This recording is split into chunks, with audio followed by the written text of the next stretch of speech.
Something's off in Marin's condo and townhouse market, and it's not following the same pattern as single-family homes, which it usually doesn't. But while detached homes picked up a little heat in September, this side of the market seems to be moving to its own little rhythm. Let's unpack what's going on. So let's get to it.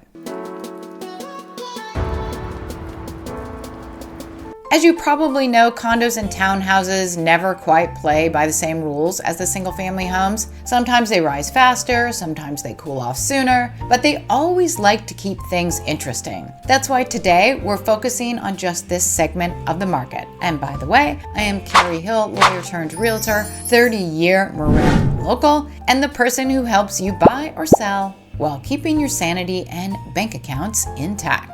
My information is in the link below if you want a free consultation or my monthly newsletter with exactly which homes closed in Marin, the math, the trends, and the truth behind the headlines. And hey, if you'd like no fluff, brutally honest real estate updates, hit subscribe. These videos run on caffeine and sheer stubbornness. Thank you so much.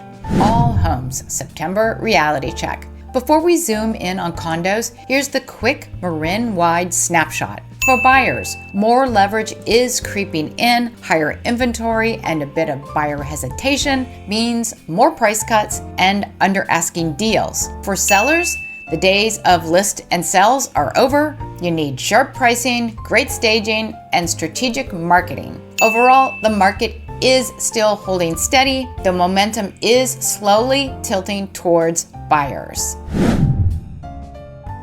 Okay, so how did inventory go in condominiums? Well, we went from last month of 127 units on the market to an increase of 140 on the market. That represents an increase of 10.2% month over month. But how does it look on the quarterly basis? Because we are more interested in that, or rather this time last year, up 5.3% over last year. So we are seeing that continued amount of inventory, which does lead to more option for buyers. Regarding the blue line, that's that new listings are down, tends to happen every year at this time. And interestingly enough, there were less sales from last month to this month. That's different than the single family homes where the sales went up on this generally, a little bit hotter time of the market in terms of spring, big slowdown during the summer, little pickup in the fall. That's this. And then we'll be working towards slowing down for the holidays.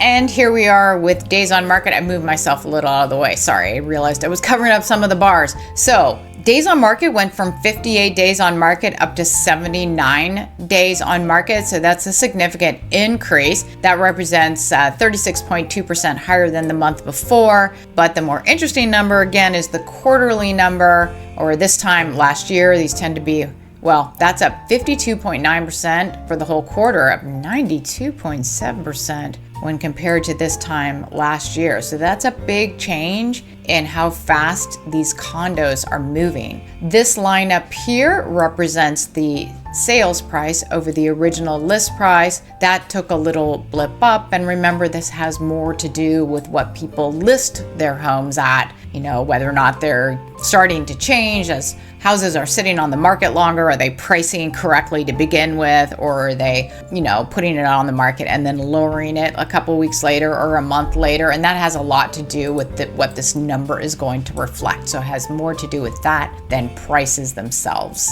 Anyway, that's a big change. But last little thing, there's not that many condominiums that sell every year. So you have to take all of this with a grain of salt. And here we are with the prices. The blue bars down here are the median price. You can see there was a big drop from last month. That's very unusual at this time of year. You'd think it would be higher, but let's take a look at last year. And here's September of last year, which it also dropped into September. So this is showing me that this is definitely different than the single family home market that tends to have, higher prices right here. Must have something to do with the configuration of the family types between the two. Perhaps are most condo dwellers not with families, and so they're not affected by this little fall blip of getting settled into schools. I don't know. We could theorize about that if you'd like, but I'll leave it to you. So those numbers were down 16% for the median sold price, comparing it to last year, same time, down 9.9%. The whole quarter, down 9.3%. And then the other line here that's important is the red one. That's the average prices. Condominiums tend to be a little better about average prices because the prices are a little tighter than they are for single family homes. And so an average can work a little better mathematically. But anyway, average price went from $923,000 down to $914,000. That represents a decrease of 1%. Looking at the more statistical number way over here for the quarter, it's down 3%. So that does show some slowing in the condo market. But if you compare it to just this time last year, the prices for the average sold home are quite a bit higher than last year. That's why you had to put all this evidence together, because it can be conflicting and mixed. And for the last piece of evidence, we have price per square foot. This is an average. We saw an average of $678 last month, now $687. That is an increase of 1.3% compared to this time last year. That's an increase of 8%. And compared to this time last year for the whole quarter, that is down 3%. So this quarterly number still shows that that's a bit weak because it is lower for more numbers of condos sold in 3 months instead of just 1 month. And it's lower than last year. But based on the shorter data of comparing it to last year for the 1 month or just from last month, it would appear that people got a little less for their money because of this. And if you're looking for more information about living in Marin or something that's helpful for buyers and sellers, there should be more videos somewhere above my head right now. Thank you for watching and have a great day.